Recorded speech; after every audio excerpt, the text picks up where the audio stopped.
Hi everybody, this is Ravi Nallapreddy from Precision Academy. Code of Conduct versus Code of Ethics. ఈ రెండింటి మధ్యలో ఉన్న తేడా ఏంటో చాలామందికి అర్థం కాదు. ఎందుకంటే రెండు ఒకటేలాగా అనిపిస్తుంది. కాండక్ట్ అన్నా ఎథిక్స్ అన్నా అంత ఒకటే కదా అనుకుంటారు. సో వాటి మధ్యలో ఉన్న తేడా ఏంటి, అసలు కోడ్ ఆఫ్ ఎథిక్స్ గురించి కొంచెం తెలుసుకున్నాము, అలాగే కోడ్ ఆఫ్ కాండక్ట్ గురించి కూడా తెలుసుకున్నాము. నేను already conduct rules, civil services conduct rules గురించి చాలా డీటెయిల్డ్గా ఒక సెషన్ తీసుకున్నాను. అది కన్నా వీలైతే మీరు మొదట చూసి తర్వాత ఇక్కడికి వస్తే ఇంకొంచెం బాగా అర్థమవుతుంది. So let me go in to this code of ethics.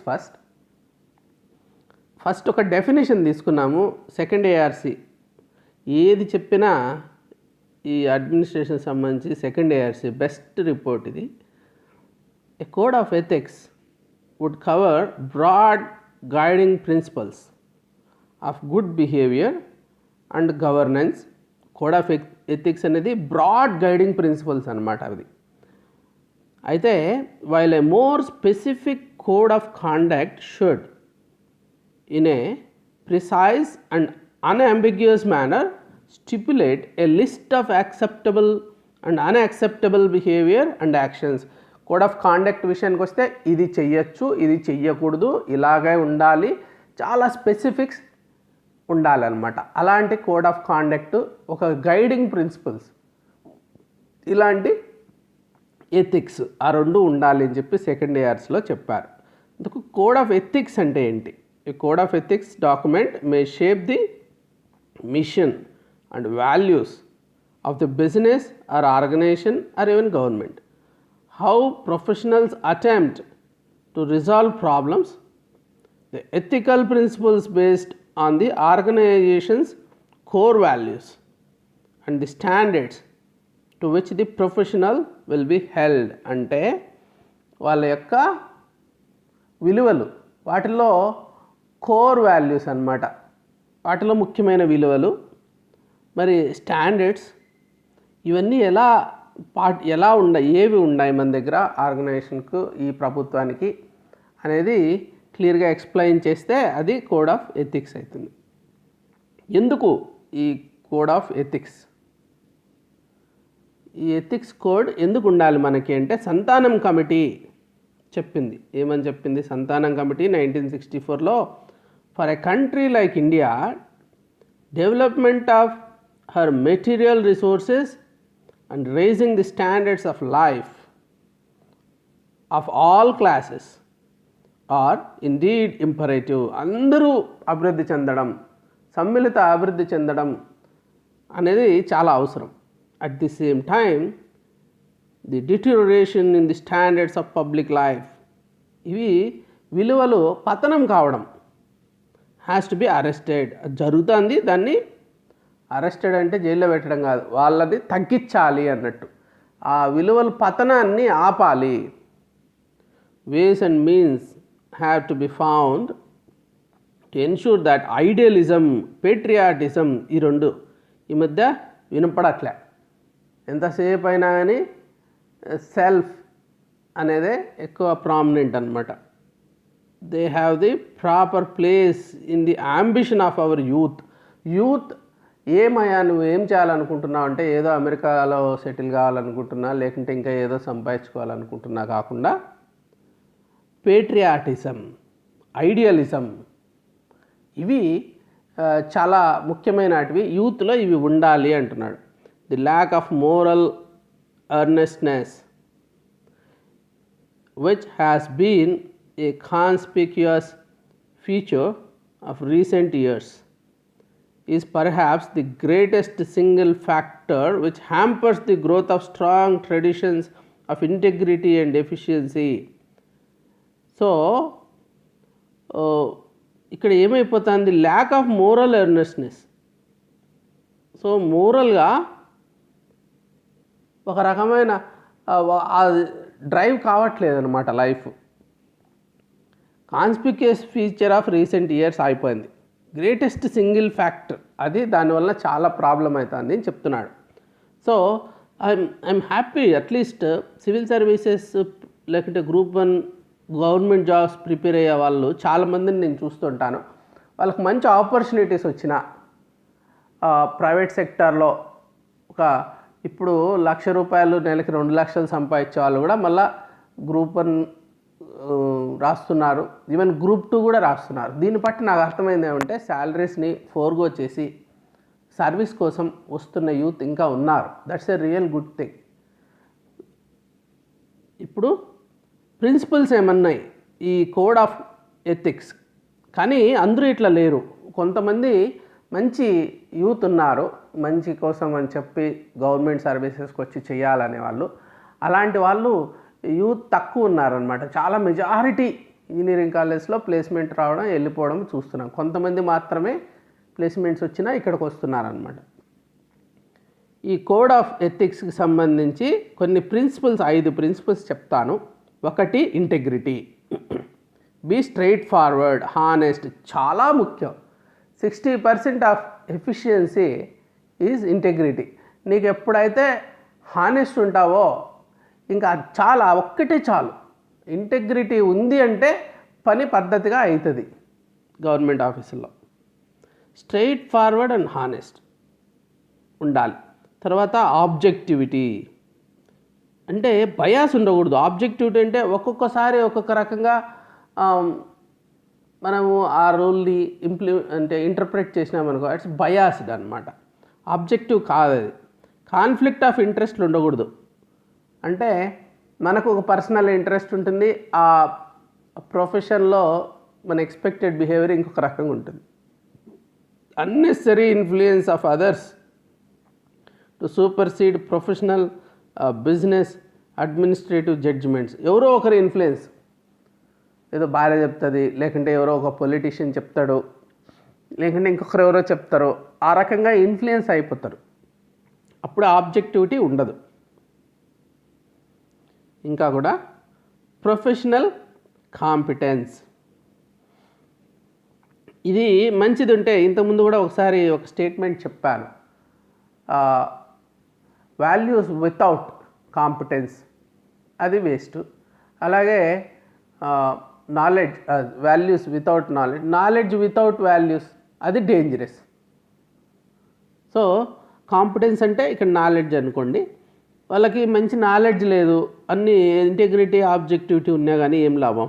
Professional competence కూడా ఉండాలి. Due care is another principle of code of ethics. A professional has a responsibility to maintain professional knowledge and skill. Professional knowledge, skill కంపల్సరీగా ఉండాలి. నేను honest అనుకుంటే సరిపోదు. అప్పుడే అది కూడా ఎథిక్స్ కిందకి వస్తుంది చూడండి. సో నాలెడ్జ్ కూడా ఉండడం అనేది ఎథిక్స్. అంటే వాళ్ళు ఎఫర్ట్ పెట్టాలి తెలుసుకోవడం కోసం, ఎట్లా చేయాలి పని కరెక్ట్గా అని. సో కరెంట్ డెవలప్మెంట్స్ అన్నీ అర్థం చేసుకోవాలి. In practice, legislation and techniques అర్థం చేసుకోవాలి. ఇప్పుడు కరెంట్ అఫైర్స్ అని ప్రిపరేషన్ అప్పుడు ఇంతగా ఫోకస్ చేస్తాం, కానీ జాయిన్ అయిన తర్వాత ఓకే ఉద్యోగం వచ్చేసిందని వదిలేస్తారు. అలాగనమాట. సో చాలామంది యూత్ బాడీ ఫిట్ పెట్టుకుంటారనమాట పెళ్ళయ్యేదాకా. పెళ్ళైన తర్వాత ఇంకా అవసరం ఏముందనేసి వదిలేస్తారు. సో అలాంటిదే అనమాట ఇది కూడా. ఫిట్నెస్, ఈవెన్ పోలీస్ చూడండి, సో పెద్ద పెద్ద బొజ్జలు పెట్టుకొని తిరుగుతూ ఉంటారు. ఎందుకు? ఫిట్నెస్ అంతకుముందు ఎంత ఫిట్గా ఉండాలి, అన్ని బేసిక్ రిక్వైర్మెంట్ అది. తర్వాత జాబ్కి వచ్చిన తర్వాత ఆ రిక్వైర్మెంట్ ఎందుకు లేదో తెలియదు. ప్రతి సంవత్సరం అది ఒకటి పెట్టి కంటిన్యూ చేయడం కానీ, ప్రమోషన్స్ కూడా దాని మీద ఇవ్వడం కానీ చేస్తే ఫిట్గా ఉంటారు కదా. ఇది అదే అనమాట. ఇది ఒక రకమైన ఫిట్నెస్ మెయింటైన్ చేయడం లాగా కంటిన్యూస్గా అప్గ్రేడ్ చేసుకోవాలి. కాన్ఫిడెన్షియాలిటీ. సో ఇది ఎథిక్స్లో ఒక మెయిన్ రూల్, కాన్ఫిడెన్షియాలిటీ. ఇప్పుడు పలానా చోట స్టేట్ క్యాపిటల్ వస్తుంది, కాన్ఫిడెన్షియల్ మ్యాటర్, ఎవరికి చెప్పకూడదు, లేకుంటే స్పెక్యులేటివ్ అయిపోతుంది. కొంతమంది మిస్యూజ్ చేసుకుంటారు information.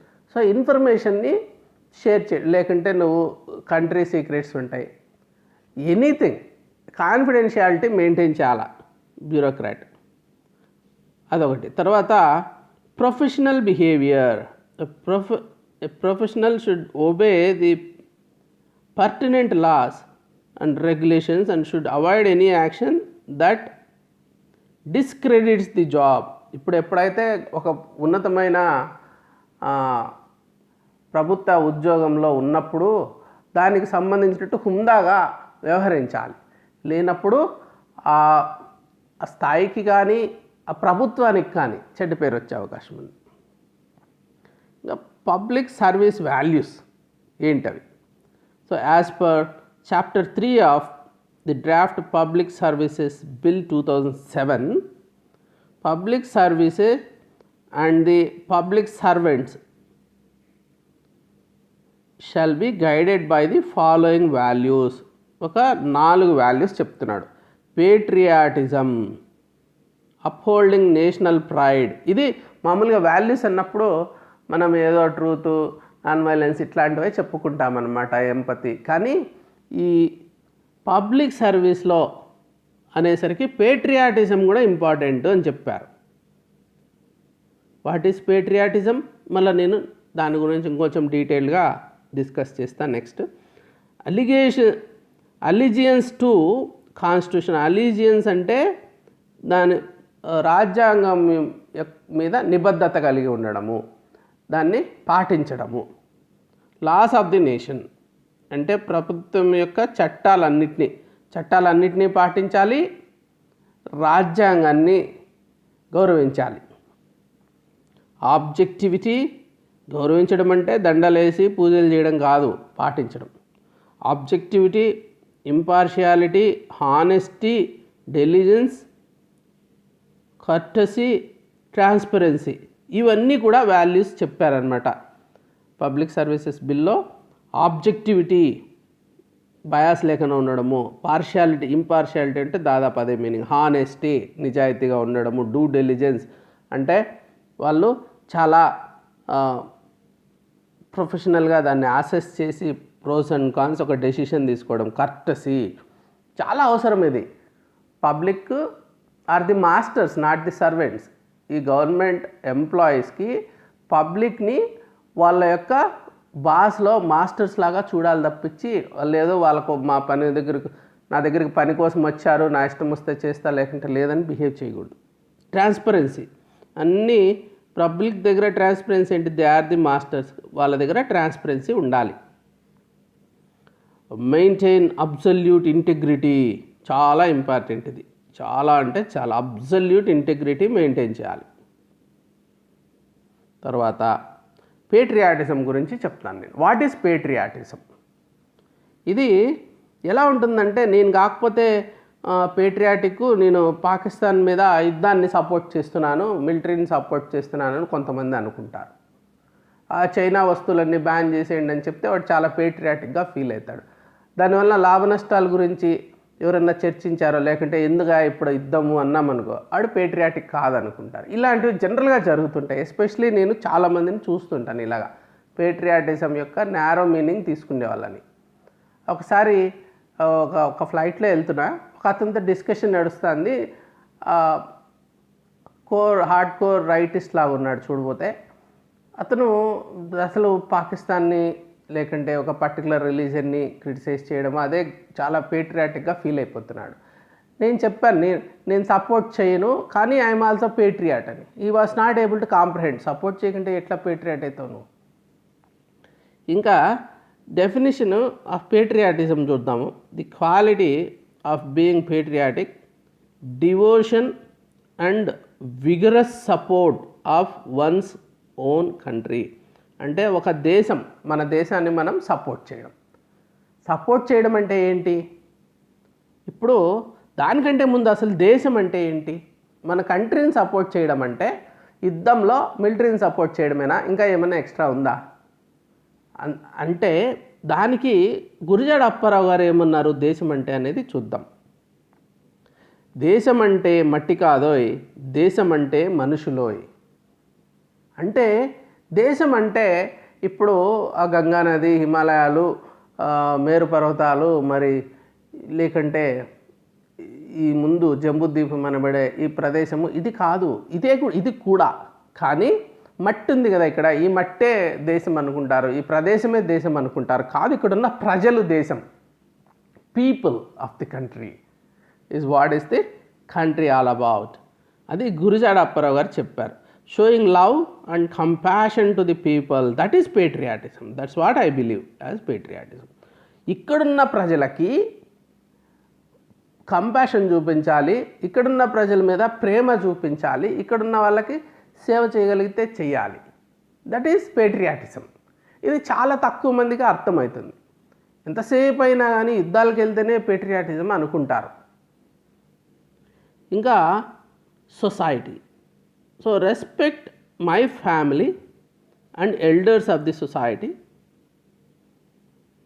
including women, promote social equality, eradicate bad practices such as dowry, take steps towards securing welfare of the individuals of the society. So ఒకటి, ఇది దేశమంతా అన్నాను. దేశమంతా అంటే దాంట్లో ఉన్న సమాజం, సామాజికంగా ఉన్న విలువలు పాటించాలి. అంటే పెద్దలను గౌరవించడము, వాళ్ళ ఓన్ కుటుంబాన్ని కూడా పైకి విద్యావంతులను చేయడము, అది ఫండమెంటల్ డ్యూటీ నిజానికి. అలాగే సమాజానికి సేవ్ చేయడం, తర్వాత ఉమెన్ని రెస్పెక్ట్ ఇవ్వడం, సోషల్ ఈక్వాలిటీ మెయింటైన్ చేయడం, ఇవన్నీ కూడా సొసైటీకి సంబంధించి చేసి, ఇది కూడా దేశభక్తే. చాలామందికి ఇది దేశభక్తి అని తెలీదు, బట్ దిస్ ఈజ్ పేట్రియాటిజం. ఇక్కడున్న పీపుల్కి, ఇక్కడున్న సమాజానికి మంచి చేయడమే నిజమైన పేట్రియాటిజం. దేశభక్తి అంటే అది. తర్వాత work, indulge in high form of integrity towards the professionalism. నీ పన్ను బాగా చెయ్యి. ఏదో ఉద్యోగం చేస్తున్నావు, పర్ఫెక్ట్గా చేసామనుకో, అది కూడా దేశభక్తే. దేశభక్తి అంటే పని వదిలేసి రోడ్లలో ఇండియన్ ఫ్లాగ్ పట్టుకొని తిరగడం మాత్రమే కాదు.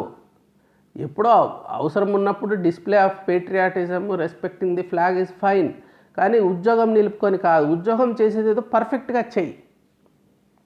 ఇంకా సివిక్ డ్యూటీస్ ఉంటాయి. Follow traffic rules, social distance. ఇప్పుడు అనుకోండి పాండమిక్ ఉంది, సోషల్ డిస్టెన్సింగ్ మెయింటైన్ చేయాలి, దట్ ఈస్ ఆల్సో పేట్రియాటిజం. లేదు, ఇష్టం వచ్చినట్టు అడ్డగోలుగా తిరుగుతాను, నాకు వస్తే 10 మందికి అంటించేస్తానంటే యు ఆర్ నాట్ పేట్రియాటిక్. అదే ట్రాఫిక్ రూల్స్ ఉంటాయి, పద్ధతిగా పాటించు, దట్ ఈస్ పేట్రియాటిజం. అనవసరంగా ఎనర్జీ వేస్ట్ చేయొద్దు, వాటర్ వేస్ట్ చేయొద్దు. నువ్వు పైనుంచి కిందికి వెళ్ళేటప్పుడు లిఫ్ట్ ఎందుకు వాడతావు? నువ్వు స్టెప్స్ తీసుకో, అన్నెసరీ వేస్టేజ్. అట్లే నీ హెల్త్ ఇంప్రూవ్ అవుతుంది, పవర్ సేవ్ అవుతుంది. సో ఇవన్నీ కూడా పేట్రియాటిజమే. అన్నెసరీ యూజ్ ఆఫ్ రిసోర్సెస్, అది వేరే వాళ్ళకి వాడుకోవచ్చు కదా. ఆ వాటర్ కావచ్చు, ఎలక్ట్రిసిటీ కావచ్చు, లేకుంటే ఎలక్ట్రిసిటీ తక్కువ వాడుకుంటే ఎన్విరాన్మెంట్ ప్రొటెక్ట్ అవుతుంది కదా. ఇవన్నీ కూడా పేట్రియాటిజమే. ఇది తెలియక కొంతమంది యుద్ధాలు చేయడమే పేట్రియాటిజం అనుకుంటారు. That is narrow minded patriotism. అది కాదు పేట్రియాటిజం అంటే. పేట్రియాటిజం అంటే ఇక్కడున్న ప్రజలకి చేయడం. తర్వాత ఇంకా ఎకనామిక్ డైమెన్షన్లో తీసుకోండి. పేట్రియాటిజం అంటే ఏంటి? ట్యాక్సెస్ పే చేయాలా, ఇంకా ఎంప్లాయ్మెంట్ జనరేట్ చేయాలా. మనము ఉద్యోగము కాంపిటీషన్ మీద వెళ్ళిపోతే అక్కడ సాధించుకొని కూర్చోవడం పేట్రియాటిజం కాదు. ఇంకా 10 మందికి జాబ్స్ క్రియేట్ చేయి, దట్ ఈజ్ పేట్రియాటిజం. ఇంకా పొలిటికల్గా చూస్తే ఓటేసేది నేరో కాన్సిడరేషన్స్తో వేయకూడదు, సంకుచితంగా వేయకూడదు, డబ్బులు తీసుకొని వేయకూడదు. అది ఓటు అయితే వెయ్యాలి కంపల్సరీగా. తర్వాత ఒక దేశానికి పనికొచ్చే వాళ్ళని ఎన్నుకోవాలి. Fight for the rights. Political rights ఉంటాయి, కొంతమంది అణగారిన వర్గాల వాళ్ళ కోసము పోరాటం చేయడం, అది కూడా దేశభక్తే. ఇంకా కాన్స్టిట్యూషనల్గా చూస్తే ఫండమెంటల్ డ్యూటీస్ మీరు చదివే ఉంటారు ఆల్రెడీ, అదంతా కూడా పేట్రియాటిజం కిందకే వస్తుంది. ఒక క్వశ్చన్ అడిగారు అనుకోండి, in the context of defence services patriotism demands readiness to even lay down one's life in protecting the nation. Patriotism అంటే డిఫెన్స్ సర్వీసెస్లో ప్రాణాలనైనా అర్పించి దేశాన్ని రక్షించడం, that is patriotism. According to you, what does patriotism imply in everyday civic life? ప్రతిరోజు జనజీవనంలో దేశభక్తి అంటే ఏంటి? Explain with illustrations and justify your answer. ఇప్పుడు నేను 7 పాయింట్స్ చెప్పాను కదా, అవన్నీ కూడా రాసేసి దట్ ఈస్ సివిక్ లైఫ్లో ఉన్న patriotism, like economic dimension, political dimension, social dimension, civic dimension. So constitutional పర్స్పెక్టివ్లో అన్ని రకాలుగా అసలు దేశం అంటే ఏమని డిఫైన్ చేసిన తర్వాత చెప్తే సరిపోతుంది దీనికి. ఇంకా ఫండమెంటల్ డ్యూటీస్ కూడా పేట్రియాటిజం అన్నాను కదా, అసలు ఫండమెంటల్ డ్యూటీస్ అంటే ఏంటి? ఏవి ఫండమెంటల్ డ్యూటీస్ మనకి? To respect the national flag, national anthem, protect the sovereignty, unity, integrity of India, దేశం యొక్క సార్వభౌమత్వాన్ని మనము కాపాడడం. తర్వాత protect the country and render national service when called upon to do. ఎప్పుడైతే దేశం నువ్వు ఈ పనికి కావాలి, లేకుంటే మనకి ఇప్పుడు ఆర్మీలో మనుషులు అవసరం రండి అన్నప్పుడు వెళ్ళాలి. To promote harmony and the spirit of common brotherhood amongst all the people of India. ఇది స్పిరిట్ ఆఫ్ కామన్ బ్రదర్హుడ్ని ప్రమోట్ చేయాలి, అంతేగాని హేట్రెడ్ క్రియేట్ చేయకూడదు. ఇండియాలో ఉన్న ప్రతి ఒక్కరూ ఇండియన్సే, ఒకరి మీద ఒకరికి ద్వేషభావాన్ని కలిగించడం అనేది చేయకూడదు మనం. To value and preserve the rich heritage of our composite culture. మన కల్చర్ వచ్చి కాంపోజిట్ కల్చర్, హోమోజీనియస్ కల్చర్ కాదు. ఇది ఒక ఫండమెంటల్ డ్యూటీ, దాన్ని ప్రిజర్వ్ చేయాల్సిన బాధ్యత ఉంది. కాంపోజిట్ కల్చర్ని ఎలిమినేట్ చేయడం అనేది దేశ ద్రోహం. దేశ భక్తులు ఏం చేయాలంటే కాంపోజిట్ కల్చర్ని, ఈ భిన్నత్వాన్ని ప్రొటెక్ట్ చేయాలి. To protect and improve the natural environment, పరిసరాలన్నిటినీ కూడా రక్షించడము, ప్రొటెక్ట్ చేయడము, ఇంకా ఇంప్రూవ్ చేయడము.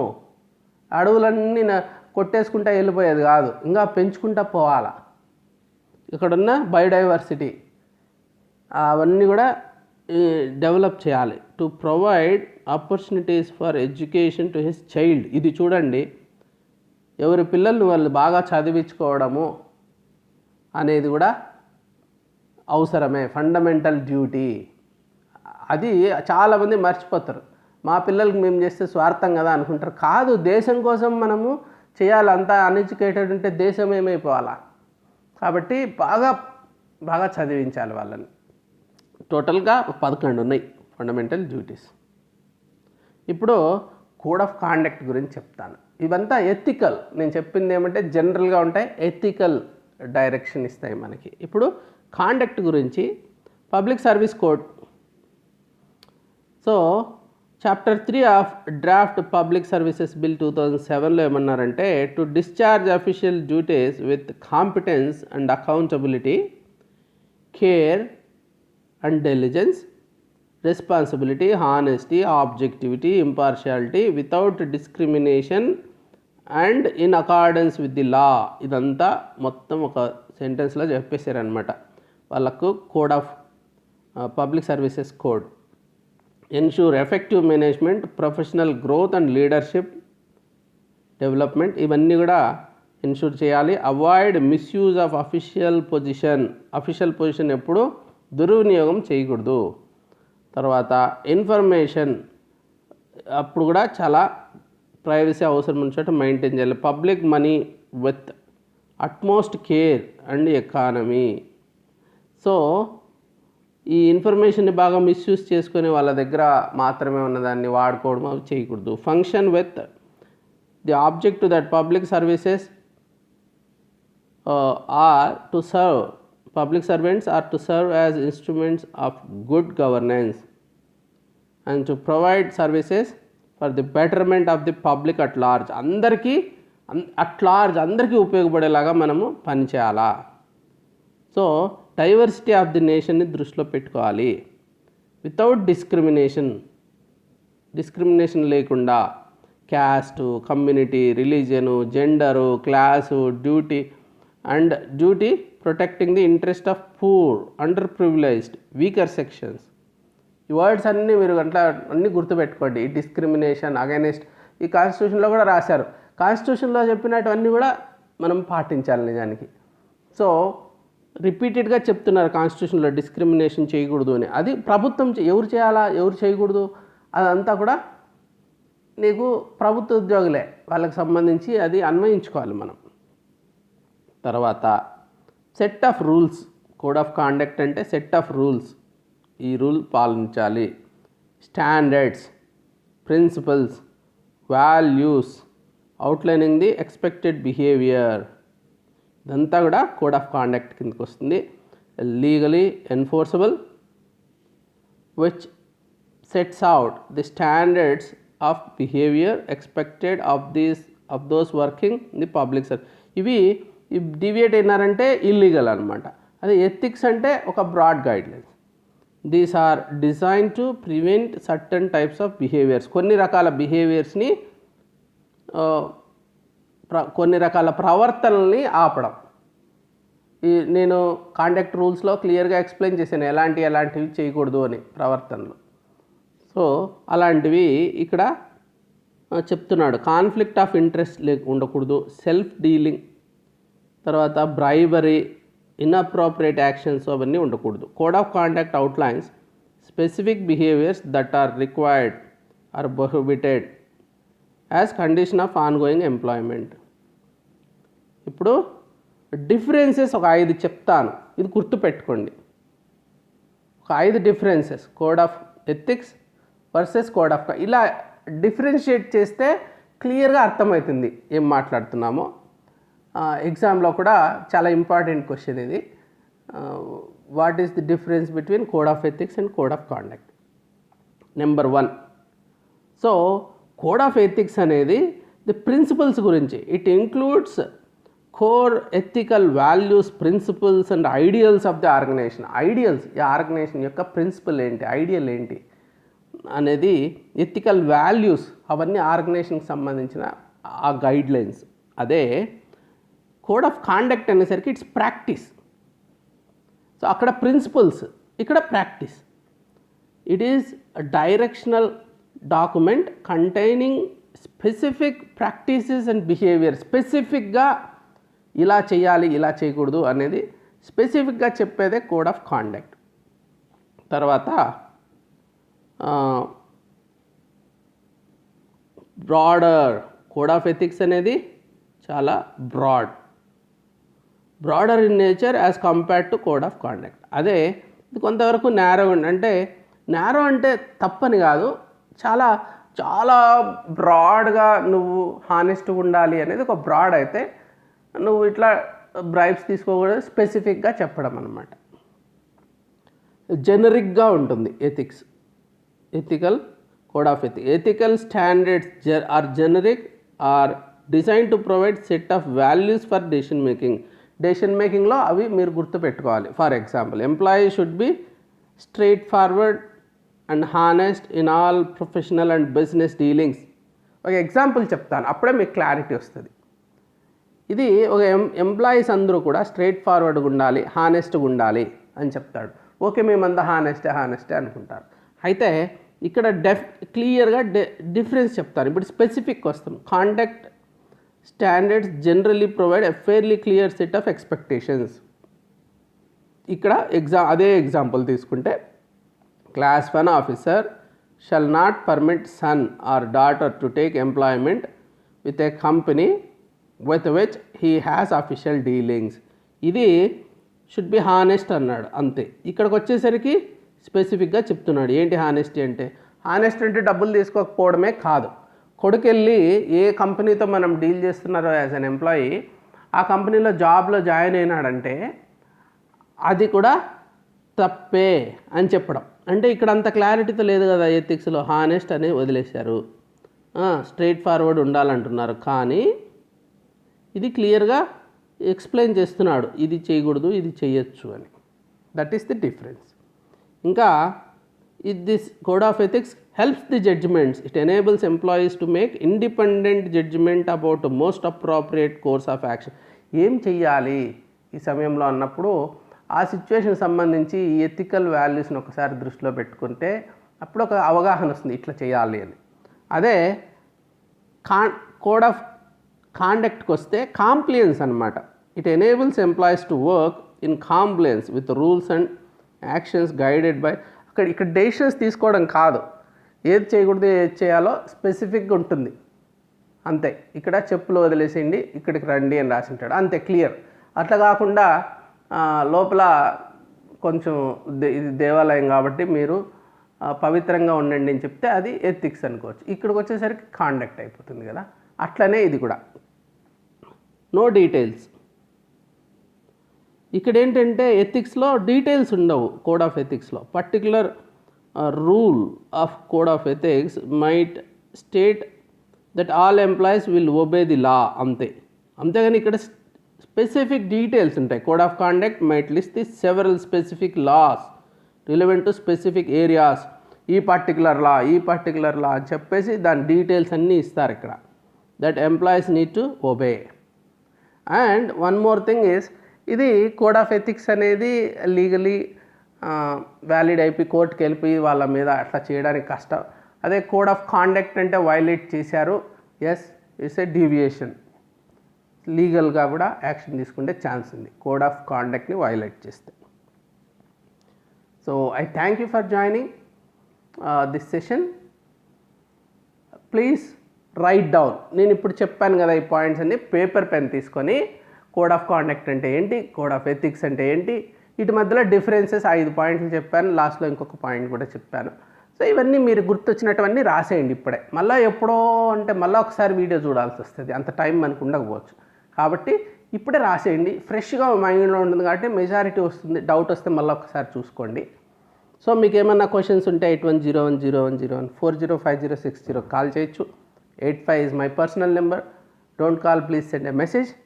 అక్కడ PressionAcademy.in రిజిస్టర్ ఫ్రీగా చేసుకొని కొన్ని డైరెక్ట్గా కరెంట్ అఫైర్స్ వాడుకోవచ్చు. ఇంకా సబ్స్క్రైబ్ చేయకుంటే ప్రేషన్ అకాడమీ ఛానల్ సబ్స్క్రైబ్ చేసుకోండి, బెల్ సింబల్ నొక్కండి, నోటిఫికేషన్స్ వస్తూ ఉంటాయి. Thank you very much. Have a good day. Bye bye.